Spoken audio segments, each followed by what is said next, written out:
warahmatullahi wabarakatuh. Perkenalkan, nama saya Safrina Kusumawardani dari kelas Pancasila B, Fakultas Ilmu Tarbiyah dan Keguruan, Prodi Tadris Bahasa Inggris, UIN Maulana Malik Ibrahim, Malang. Assalamualaikum warahmatullahi wabarakatuh.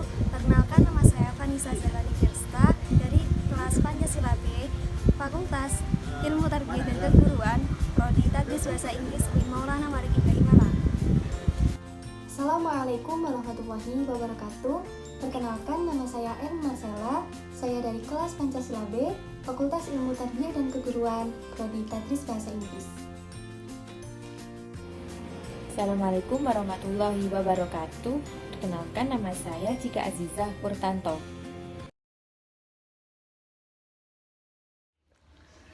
Jadi, pada kesempatan kali ini kita akan membahas tentang Pancasila sebagai dasar negara. Nah, sebagaimana yang Anda ketahui bahwa Pancasila sebagai dasar negara sudah termaktub dalam pembukaan Undang-Undang Dasar 1945. Selanjutnya ada inti nilai-nilai esensi Pancasila. Apa saja? Yang pertama ada ketuhanan, ada kemanusiaan, persatuan, kerakyatan, dan keadilan sosial. Bangsa Indonesia sudah seharusnya mewujudkan keadilan sosial bagi seluruh rakyat, namun nyatanya masih belum sesuai harapan. Oleh karena itu, kita sebagai generasi muda penerus bangsa, khususnya kaum intelektual, sudah seharusnya untuk berpartisipasi, berjuang mewujudkan tujuan negara berdasarkan dasar negara. Lalu melalui apa? Melalui pendalaman serta pemahaman terkait materi dasar negara dengan adanya pendidikan Pancasila.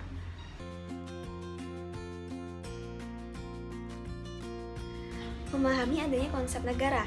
Negara apa sih? Negara adalah suatu organisasi kekuasaan yang berdaulat dengan adanya tata pemerintahan untuk tata tertib yang mengatur atas suatu umat atau daerah tertentu. Nah, ada 3 unsur yang menjadi syarat mutlak terbentuknya suatu negara. Yang pertama, unsur tempat atau daerah atau bisa disebut wilayah. Yang kedua, unsur manusia atau masyarakat. Yang ketiga, ada unsur organisasi atau tata pemerintahan atau tata kelola atas negara tersebut. Nah, ketiga unsur ini tadi biasa kita sebut dengan unsur konstitutif. Ada lagi yang disebut dengan unsur deklaratif, yaitu ada 2. Yang pertama, negara dalam keadaan diam, dan yang kedua ada negara dalam keadaan bergerak. Nah, negara dalam keadaan diam ini fokus pengkajiannya terutama kepada bentuk dan struktur atas suatu negara. Sedangkan negara dalam keadaan bergerak yaitu fokus pengkajiannya terutama kepada mekanisme penyelenggaraan lembaga-lembaga negara baik di pusat maupun di daerah. Nah, mulai dari bentuk negara, sistem pemerintahan, dan tujuan negara seperti apa yang akan diwujudkan, itu semua sudah diatur dalam dasar negara. Nah, oleh karena itu, dasar negara sangatlah penting bagi terbentuknya suatu negara dan berlangsungnya suatu sistem dalam negara.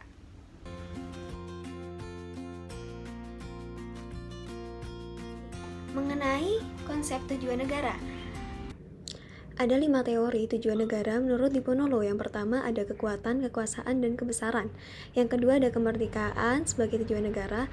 Yang ketiga ada kesejahteraan dan kebahagiaan. Yang keempat ada keadilan. Dan yang terakhir ada kepastian hidup, keamanan, dan ketertiban sebagai tujuan negara. Sedangkan tujuan negara kita sendiri, negara Republik Indonesia, apabila disederhanakan ada 2 hal. Yang pertama, mewujudkan kesejahteraan umum dan menjamin keamanan bagi seluruh rakyat. Oleh karena itu, pendekatan dalam mewujudkan tujuan negara tersebut dapat dilakukan melalui 2 hal. Yang pertama, ada pendekatan kesejahteraan, dan yang kedua ada pendekatan keamanan. Dasar negara merupakan suatu norma dasar dalam penyelenggaraan bernegara yang menjadi sumber dari segala sumber hukum sekaligus sebagai kitab hukum, baik tertulis maupun tidak tertulis. Nah, dengan demikian, kedudukan dasar negara tentu berbeda dengan kedudukan peraturan perundang-undangan, karena dasar negara merupakan sumber dari peraturan perundang-undangan. Indikasi dari kedudukan dasar negara ini, maka dasar negara bersifat permanen yang mana tidak bisa diubah, sedangkan peraturan perundang-undangan bersifat fleksibel dalam arti dapat diubah-ubah sesuai dengan tuntutan zaman. Alasan diperlukannya kajian Pancasila sebagai dasar negara. Setiap orang pasti bertanya-tanya, termasuk Anda, benarkah Pancasila itu diperlukan sebagai dasar negara? Apa buktinya jika Pancasila itu perlu dijadikan dasar negara Indonesia? Untuk menjawab pertanyaan tersebut, kita perlu menganalogi terlebih dahulu. Apakah Anda mempunyai kendaraan? Lalu apa yang Anda harus lakukan jika tidak ada jalan yang dapat dilalui? Ya, Pancasila ibarat seperti jalan aspal yang memberikan arah kemana kendaraan itu dapat dibawa tanpa ada kerusakan. Oleh karena itu, Pancasila merupakan pandangan hidup dan kepribadian bangsa yang nilai-nilainya bersifat nasional yang mendasari kebudayaan bangsa. Nah, dengan Pancasila, perpecahan bangsa Indonesia akan mudah dihindari karena pandangan Pancasila bertumpu pada pola hidup yang berdasarkan keseimbangan, keselarasan, dan keserasian, sehingga perbedaan apapun yang ada dapat dibina menjadi suatu pola kehidupan yang dinamis, penuh dengan keanekaragaman yang berada dalam satu keseragaman yang kokoh. Dengan demikian, diharapkan warga negara dapat memahami dan melaksanakan Pancasila dalam kehidupan sehari-hari. Misalnya, bisa diterapkan dengan gotong royong, saling bahu-membahu, masyarakat yang lain, saling menjaga satu sama lain. Hal ini mengindikasikan bahwa nilai-nilai Pancasila telah terinternalisasi dalam kehidupan masyarakat. Lalu bagaimana dengan pemerintah? Sebagai penyelenggara negara, mereka seharusnya lebih mengerti dan memahami dalam pengaktualisasian nilai-nilai Pancasila dalam kehidupan kenegaraan. Mereka harus menjadi panutan bagi warga negara yang lain, agar masyarakat luas meyakini bahwa Pancasila itu hadir dalam setiap hembusan napas bangsa ini, hadir dalam semua golongan, bukan hanya golongan atas, golongan bawah, tapi semua orang itu sama dan harus mengindikasikan nilai-nilai Pancasila dalam kehidupan sehari-hari. Berikutnya saya akan menjelaskan mengenai sumber yuridis, historis, sosiologis, dan politis tentang Pancasila sebagai dasar negara. Secara yuridis ketatanegaraan, Pancasila merupakan dasar negara Republik Indonesia sebagaimana yang terdapat pada pembukaan Undang-Undang Dasar Negara Republik Indonesia pada tahun 1945. Selain itu juga dijelaskan dalam Undang-Undang Nomor 12 Tahun 2011 tentang pembentukan perundang-undangan bahwa Pancasila ini merupakan sumber dari segala sumber hukum negara. Penempatan Pancasila sebagai sumber dari segala sumber hukum negara ini sesuai dengan pembukaan Undang-Undang Dasar Negara Republik Indonesia tahun 1945 bahwa Pancasila ditempatkan sebagai dasar dan ideologi negara serta sekaligus dasar filosofis bangsa dan negara, sehingga setiap materi muatan peraturan perundang-undangan tidak boleh bertentangan dengan nilai-nilai yang ada di Pancasila. Yang kedua ada sumber historis Pancasila sebagai dasar negara. Berbicara mengenai historis Pancasila, dalam sidang menentukan dasar negara saat mempersiapkan kemerdekaan Indonesia, Rajiman Weddiodiningrat meminta kepada anggotanya untuk menentukan dasar negara bagi Indonesia. Sebelumnya ada Muhammad Yamin dan Supomo yang mengungkapkan pandangannya mengenai dasar negara. Kemudian pada tanggal 1 Juni 1945, Soekarno menyumbangkan pikirannya dalam pidato yang menyebutkan dasar negara bagi Indonesia merdeka. Kedudukan Pancasila sebagai dasar negara ini dibentuk setelah menyerap berbagai pandangan dan pendapat dari para anggota BPUPKI dan PKI sebagai representasi bangsa. Mahfud MD menyatakan bahwa berdasarkan penjelajahan historis, diketahui bahwa Pancasila yang berlaku sekarang ini merupakan hasil karya bersama dari berbagai aliran politik yang ada di BPUPKI, yang kemudian disempurnakan dan disahkan oleh PPKI pada saat negara didirikan. Berikutnya ada sumber-sumber sosiologis Pancasila sebagai dasar negara. Pancasila ini mengandung banyak nilai-nilai yang dapat kita ambil, kita terapkan, dan kita implementasikan dalam kehidupan sehari-hari. Ada nilai-nilai ketuhanan atau nilai-nilai religiusitas.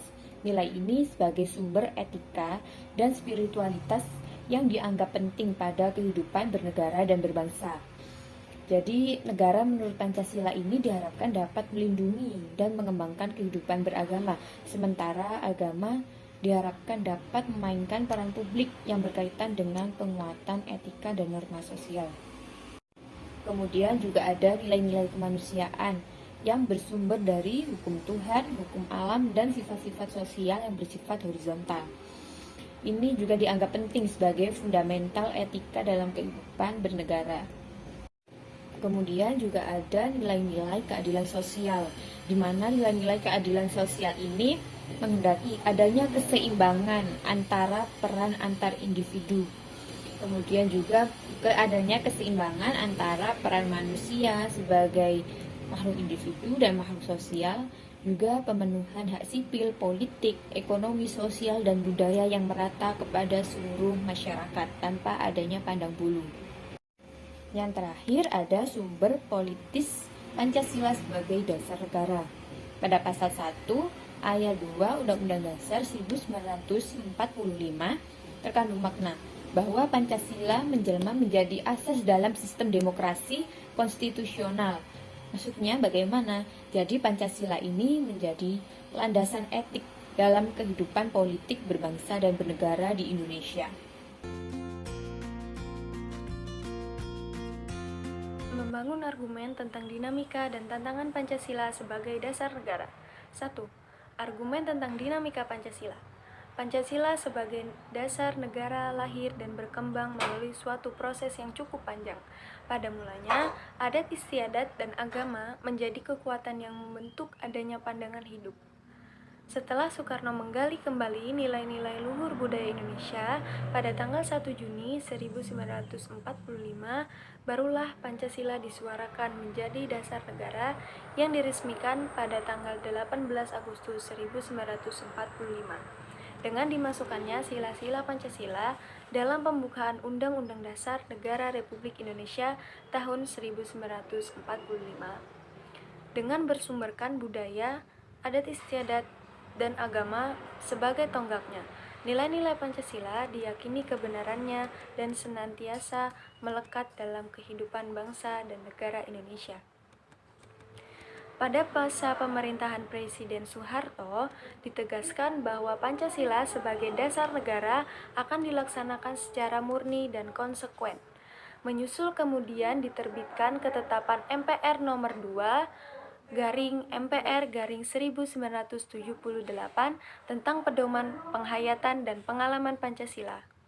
Namun, pemerintahan Presiden Soeharto akhirnya dianggap menyimpang dari garis politik Pancasila dan Undang-Undang Dasar 1945.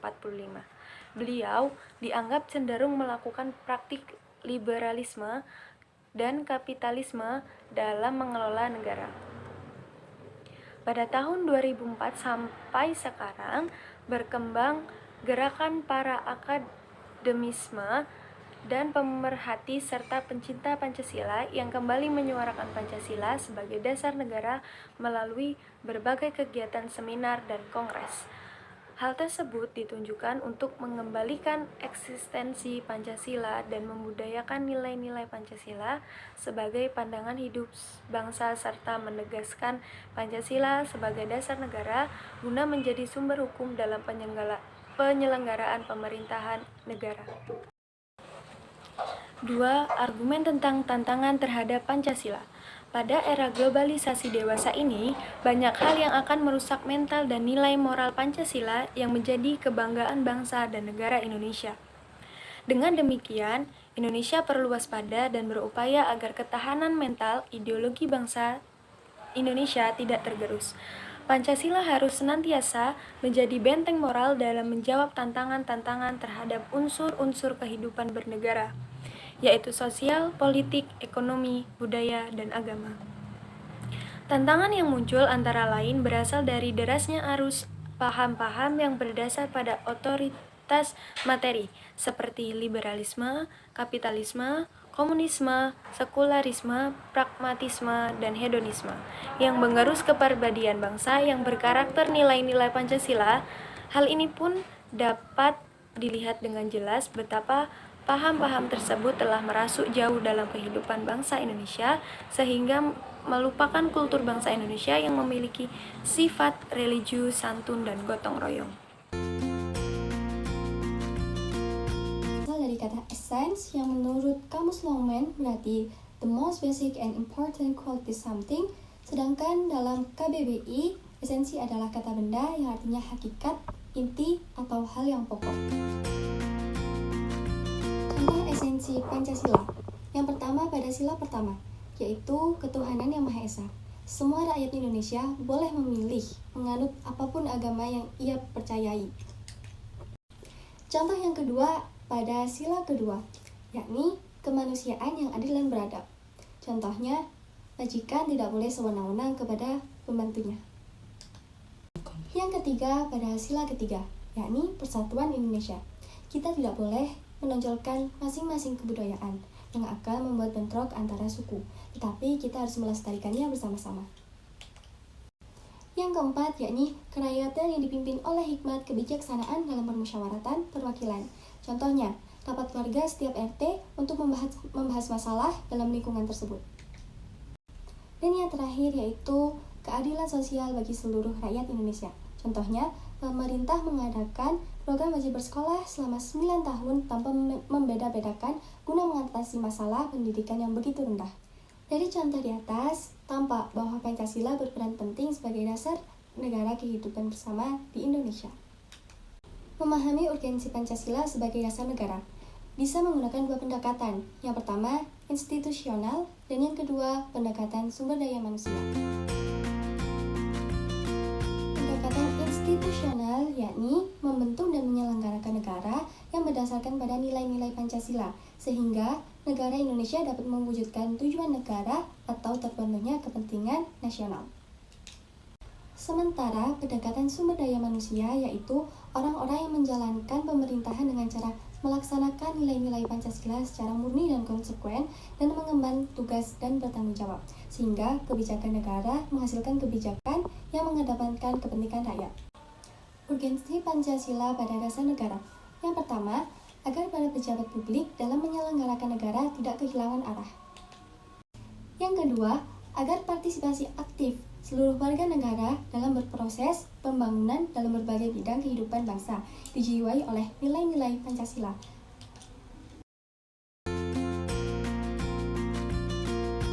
Di sini saya akan mewawancarai rekan saya. Bagaimana pendapat Anda mengenai Pancasila?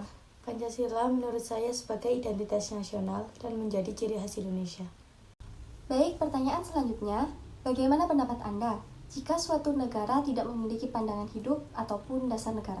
Menurut saya, suatu negara bisa hancur jika tidak memiliki pedoman atau pandangan hidup. Pertanyaan yang terakhir, apakah Anda sudah menerapkan nilai-nilai Pancasila dalam kehidupan sehari-hari? Yang pastinya sudah, karena saya sudah menerapkan pada Pancasila yang pertama. Assalamualaikum warahmatullahi wabarakatuh. Perkenalkan, nama saya Vanessa Zahrani Firsta, NIM 2101071100047. Kali ini saya akan mewawancarai narasumber saya. Silakan perkenalkan diri. Saya Dewi Olivia Zandra sebagai narasumber di wawancara ini. Baik, kali ini saya akan membahas topik terkait Pancasila sebagai dasar negara. Menurut Kak Devin, apakah nilai-nilai Pancasila sebagai dasar negara sudah diterapkan dalam kehidupan sehari-hari? Menurut saya dalam kehidupan sehari-hari mungkin ada yang beberapa sudah diterapkan dan ada yang belum. Seperti contohnya mungkin sila pertama yaitu ketuhanan yang Maha Esa. Seperti yang kita lihat di sini di daerah saya, tempat tinggal saya, sudah banyak menerapkan mengenai toleransi beragama yang cukup kuat, sehingga kita sebagai makhluk sosial kan tidak boleh untuk melarang orang lain memeluk agama yang mereka inginkan. Dan untuk sila-sila lainnya menurut saya sudah diterapkan juga, namun saya belum melihat contoh-contoh yang signifikan sehingga saya bisa menyebutkan di sini. Baik, selanjutnya bagaimana pandangan Anda sebagai mahasiswa terkait Pancasila sebagai dasar negara? Menurut saya Pancasila itu sebagai dasar negara. Dasar negara yang dimaksud itu sebagai tuntunan atau pedoman kita dalam kehidupan sehari-hari, terutama kehidupan bernegara, kehidupan kita untuk bersosialisasi dengan semua orang. Pedoman kita itu ya Pancasila ini. Jadi bagaimana kita hidup itu Pancasila itu seperti sudah menuntun kita, mengatur kita, dan bagaimana batasan-batasan kita melakukan sikap-sikap kita ketika bersosialisasi dengan orang lain, begitu. Baik, terima kasih Kak Devin untuk wawancaranya kali ini. Semoga hadirnya indah. Oke, sekian dari saya. Wassalamualaikum warahmatullahi wabarakatuh. Rangkuman tentang makna dan pentingnya Pancasila sebagai dasar negara. Pancasila sebagai dasar negara berarti setiap sendi-sendi ketatanegaraan pada negara Republik Indonesia harus berlandaskan dan atau harus sesuai dengan nilai-nilai Pancasila. Hal tersebut bermakna antara lain bahwa Pancasila harus senantiasa menjadi ruh atau spirit yang menjiwai kegiatan membentuk negara seperti kegiatan mengamandemen Undang-Undang Dasar dan menjiwai segala urusan penyelenggaraan negara. Dan sebagai generasi penerus bangsa, kita harus sadar bahwa betapa pentingnya Pancasila adalah untuk menumbuhkan wawasan dan kesadaran bernegara, sikap serta perilaku yang cinta tanah air dan bersendikan kebudayaan bangsa, berwawasan Nusantara, serta ketahanan nasional dalam diri para calon-calon penerus bangsa. Mewujudkan warga negara, sadar bela negara, berlandaskan pemahaman politik kebangsaan dan kepekaan mengembangkan jati diri dan moral bangsa dalam kehidupan bangsa. Sekian dari kelompok kami, kurang lebihnya mohon maaf. Wassalamualaikum warahmatullahi wabarakatuh.